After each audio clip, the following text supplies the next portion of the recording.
Out here doing morning chores in the garden, getting the water mixed up and ready and all the nutrients in it, especially for the big plants that are still in the greenhouse. And I went to adjust the pH of the water, and I thought, you know what, that's something we haven't talked about in quite a while, and I wanted to show you the update on where my seed starts for my cold weather garden came out to be. Almost a month ago we did the video where I was actually starting the seeds for these. And on this one we have kale, spinach, and kale, spinach, and collards. So just to give you an idea, it's been almost a month from the time we put the seed in the soil, so with germination rate and then growing, and they just have been in the hardening off stage this week. This one was just over 2 weeks ago, and we planted our lettuce, our Swiss chard, and our bok choy. But if you look, I don't know how, we have volunteers of tomato, and tomato. So that's kind of crazy, and it sucks that I'm going into winter season, so there's really nothing I can do with them. Now, we've had a few conversations and there's been a few questions about watering, especially when they're seedlings, and I'm a typical overwaterer, just so you know. But one of the reasons that I really like growing in these 4-inch seed trays, I mean, yes, they fit perfectly inside of a 1020. You take one corner one and you cut it out, and it makes it really easy to just fill this tray with water and then put it back in, and you can bottom water. That helps me a ton. Check out the roots on that already. Now, I'm not telling you that this works. I'm not telling you how much it works. It's something I've been playing with, and I haven't played with it long enough to definitively tell you if I believe in it or not. It's just my early feelings on this say that I am going to keep doing it.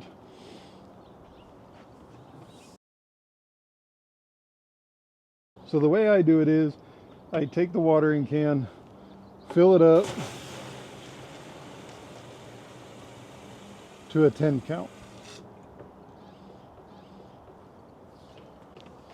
And that's about a third or maybe a half in this can.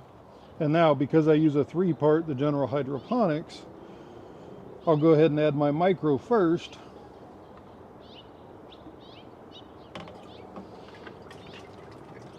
I'll stir it up to about a 20 count. And since I'm talking, I don't know what that 20 count is. So we'll stir it up really well. Then I'll add the grow.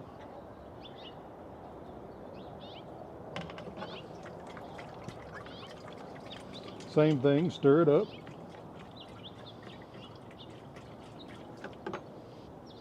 Then I'll add the bloom.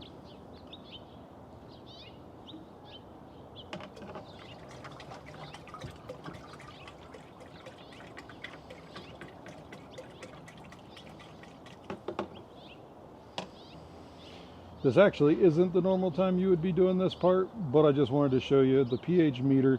Buy a $10 or a $15 one off Amazon digital. It's a whole lot easier in my opinion. All you got to do once you get it set up, turn it on. Now again, I would fill this all the way normally, but I want to show you something. Even full, that's where my pH sits, 7.61. That's about half full in the can and a tablespoon each of my nutrients. Play with this part, make sure you keep checking it and you figure out exactly what's right to get your water where you want it. But I know from experience now that for this watering can and for my water, a tablespoon should bring us down to about 6.5.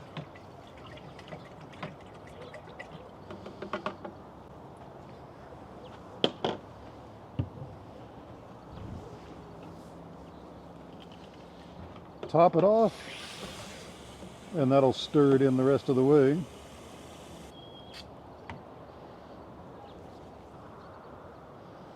Recheck.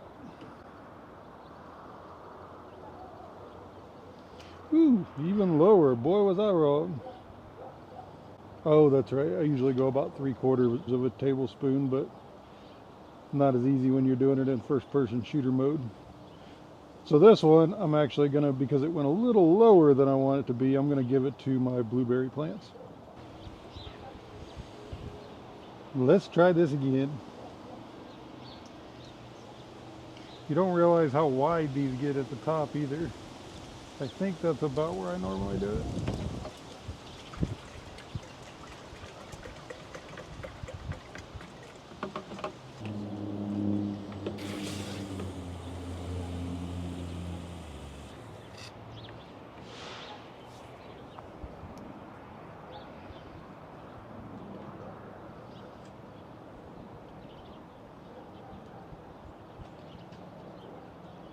That's more like it. I usually put it around a 6.5. I don't get too terribly accurate with it. I mean, if it goes to a 6.3 or a 6.8, I don't care. But I've been I try to target about 6.5. The more I study about pH, the more I'm convinced how important it really is. So I'm just playing with this and trying to learn and wanted to pass it on to you. A 6.5 is supposed to allow the pepper plant to uptake the nutrients a lot easier. It adjusts it to what it likes. Whereas your blueberry plants really like it in that 5.5 range. They like it really acidic. That's why I dumped that one on them. One last one that I want to show you that I found to be very helpful since I had to rush all the plants into the greenhouse because we got colder for one and we had the big hailstorm for the other. Finding the right drip trays has helped me a ton. Let's take you to one that'll be really easy to see.